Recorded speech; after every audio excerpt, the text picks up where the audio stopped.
Bonsoir, voici l'analyse technique du 13 mars en clôture.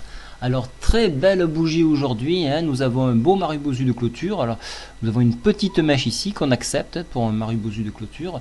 Nous cassons le super trend baissier, donc nous le remplaçons par un super trend haussier que vous voyez ici, hein, en vert.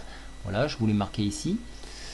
On peut voir qu'on a également un nouveau gap que nous avons créé au franchissement de la résistance qui se trouvait à 3500 points.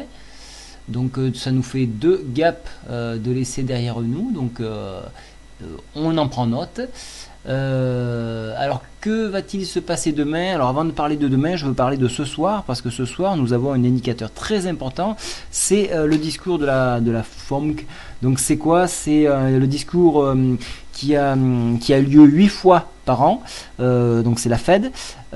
C'est un discours où on va parler des objectifs politiques et monétaires en s'adressant aux investisseurs. Donc c'est très important ce qui va se passer là.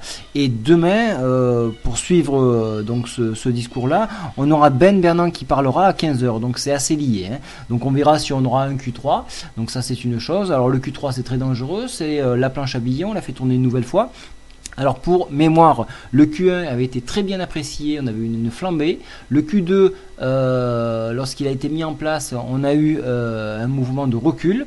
Le Q3, on va voir ce qui va se passer si toutefois il y a lieu. Au niveau des statistiques, demain matin, donc 10h30, en Grande-Bretagne, on regardera le taux de chômage. À 11h, la production industrielle européenne. Et donc à 15h, donc Ben Bernanke qui parlera. Voilà, donc ça c'est au niveau des indicateurs, au niveau de l'analyse graphique.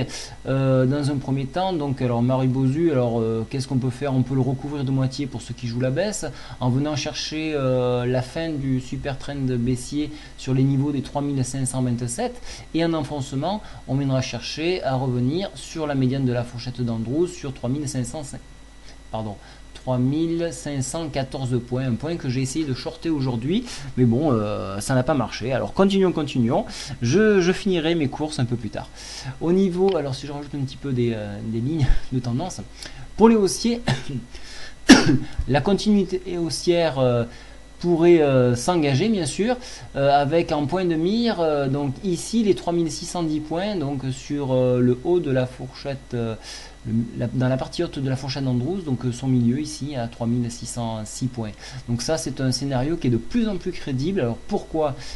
Parce que j'ai un super trend haussier, parce que la MACD vient de recouper à la hausse et affiche son premier histogramme, parce que le stochastique, même en surachat, continue et ne présente aucun signe d'inflexion, parce que le RSI laisse de la marge, donc nous sommes à 64, on peut aller à 70, le rock'n'roll affiche un état positif, le directional mouvement continue de croître sans présenter de signes de contraction.